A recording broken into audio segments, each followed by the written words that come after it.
ya di masa pandemi seperti ini. Nah, Kak Yunda ini salah satu siswa SMK NU di Jogoroto, di Jombang ya teman-teman pastinya. Nah, Kak Yunda ini juga salah satu aktivis organisasi siswa intra sekolah atau OSIS. Nah, untuk podcast kali ini teman-teman ya, tema podcast kali ini ialah curhatan siswa SMK selama masa pandemi di pembelajaran daring seperti ini. Nah, ini Kak Yunda, kita di sini mau diskusi tentang pembelajaran daring masa pandemi ini. Bagaimana sih sistem pembelajaran daring di SMK Kak Yunda? Ya, kalau di SMKNU biasanya itu menggunakan sosial media berupa WhatsApp.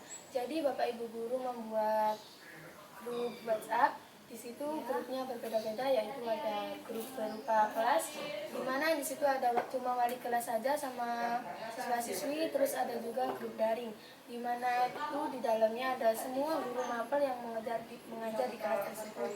Terus ada lagi nih kayak ibaratnya mata pelajaran yang khusus seperti kayak kejuruannya. Nah, itu nanti buat grup sendiri berupa grup kejuruan tersebut sama mata pelajarannya sama siswa. Oh, jadi pembelajaran sistem daring di SMK Kak Yunda ini, tuh sistemnya pakai WhatsApp, seperti itu ya Mbak, pakai WhatsApp, pakai aplikasi Google Classroom gitu Mbak ya maksudnya? Iya, itu juga pernah Mbak. Oh, pernah pakai Google Classroom. Nah, tadi Kak Yunda sempat bilang, oh di jurusan ini sistemnya gini, jurusan ini sistemnya gini. Kalau boleh tahu di SMK Kak Yunda ini jurusannya apa ya Kak?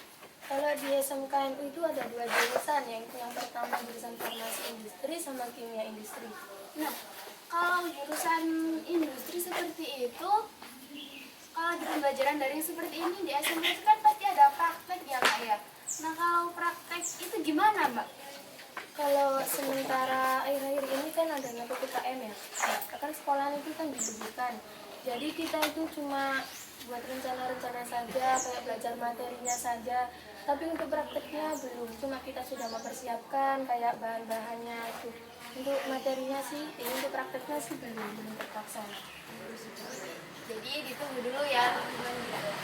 Nah, kalau prakteknya sudah seperti itu, pembelajaran seperti itu, nah sekarang absensi nih. Absensi di pembelajaran daring kan setiap sekolahan pasti beda-beda nih ya. Nah, kalau di sekolahan Kak Yunda itu pembelajaran daringnya untuk absensinya seperti apa? Ada dua macam ya Mbak. Yang pertama biasanya Bapak Ibu guru itu share link kayak Google Chrome gitu ya. Di situ nanti kan ada absensinya, terus di bawahnya itu ada soal-soal. Jadi kita sekalian absensi, terus kita menjawab soal-soal kan ketahuan siapa yang mengerjakan dan tidak. Terus ada juga yang kedua itu Bapak Ibu guru nge-share soal saja, nanti ada membuat list-listan. Jadi kalau listnya ini apa ya Mbak? Isinya bukannya sebelum menjawab soal, tapi sesudah mengirimkan soal. Jadinya siapa yang mengirimkan soal terlebih dahulu akan menulis terlebih dahulu. Oh, seperti itu. Ini untuk teman-teman ya yang biasanya nggak mau mengerjakan tugas atau yang males mengerjakan tugas gitu ya, nanti nggak dapat absensi. Nanti kalau nggak dapat absensi kan so pasti nggak dapat nilai gitu kan Mbak ya. Nah, itu yang sistemnya secara mengumpulkan tugas. Ada sistem absensi lain nggak untuk mengetahui aktif dari siswa tersebut? Enggak Mbak, cuma ada dua itu saja sih. Kalau di Google Form kan biasanya itu bisa ya Kak, kalau pengalaman saya nih ya bisa dimanipulasi, nanti siswanya itu absen aja tapi tidak mengerjakan tugas gitu kan Mbak ya. Kalau di Google Form juga pernah Iya Mbak, tapi cuma kalau di SMK itu kelihatan Mbak, jawabannya langsung gitu. Jadi anak ini sudah absen, jawabannya gini gitu. jadi gini Mbak yang maksudnya di Google Form itu ada keterangan tugasnya, itu nanti dikerjakan sekalian absensi gitu Mbak ya. Oh seperti itu. Nanti nih buat teman-teman yang males-males ya hati-hati kalian ya. Pasti ketahuan. Nah, menurut Kakak Yunda sendiri nih ya, lebih efektifan pembelajaran daring atau tetap muka? Kalau menurut saya pribadi sih lebih efektifan tatap muka ya Mbak, karena di tatap muka itu kita bisa bertatap muka langsung sama Bapak Ibu guru, jadi kita bisa mendengarkan apa tuh materi-materi langsung, bisa langsung bertanya gitu Mbak. Kalau daring kan gimana ya Mbak, kayak kebanyakan itu kayak suruh merangkum begitu kan, jadi nggak enak gitu.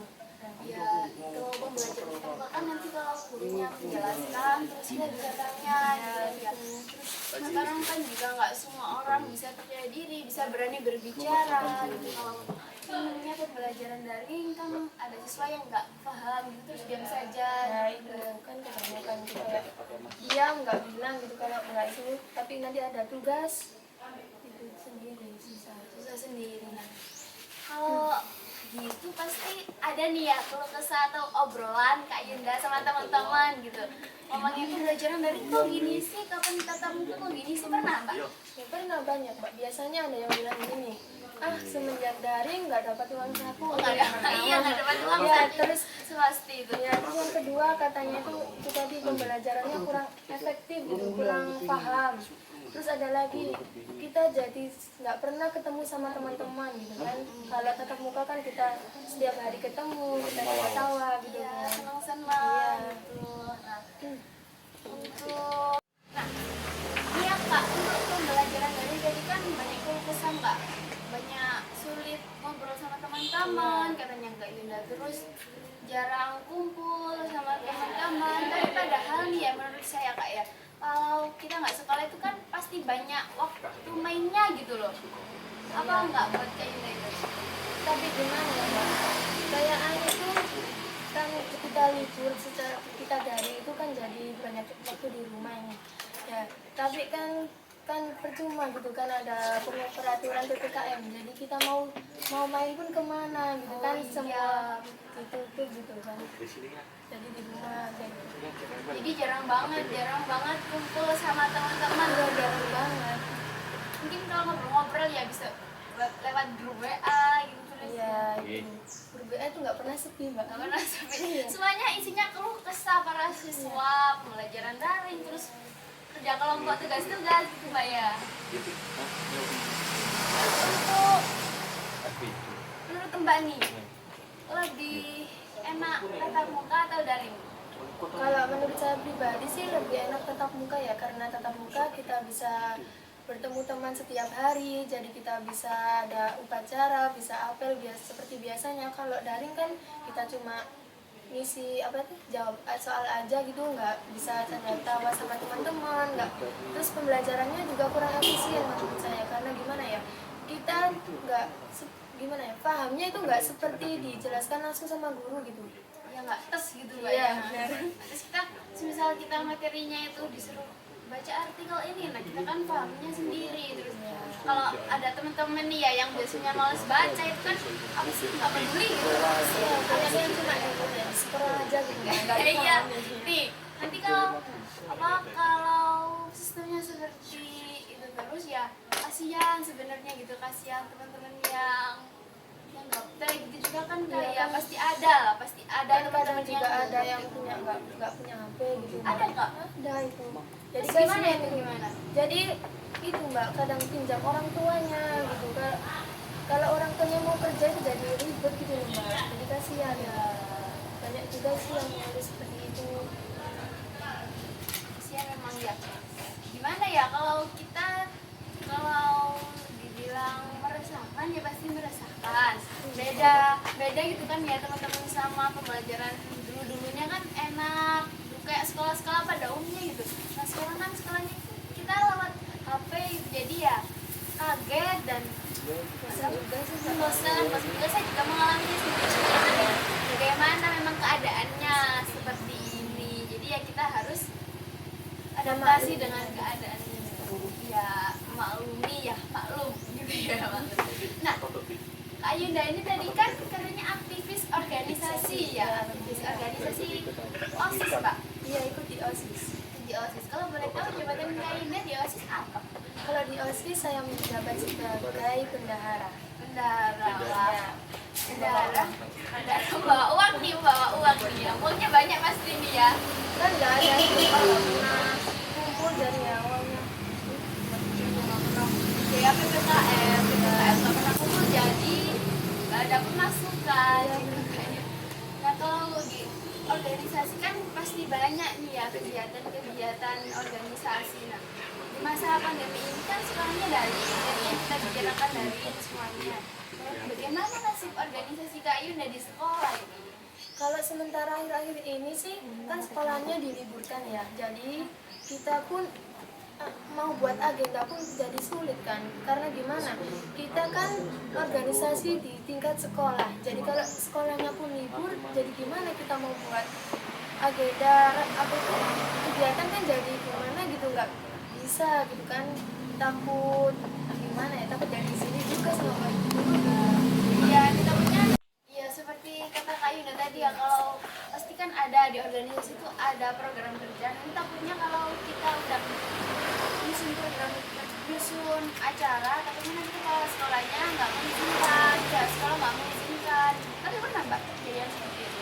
ya pernah sih kayak disuruh buat acara itu gitu ya, terus kita sudah mereng-reng itu apa programnya gitu ya, acaranya, namun itu mbak, terus pas mau berjalan itu nggak boleh lah ternyata ya. Kan udah matang Mbak, acaranya udah matang. Itu sudah dipersiapkan dari jauh-jauh hari.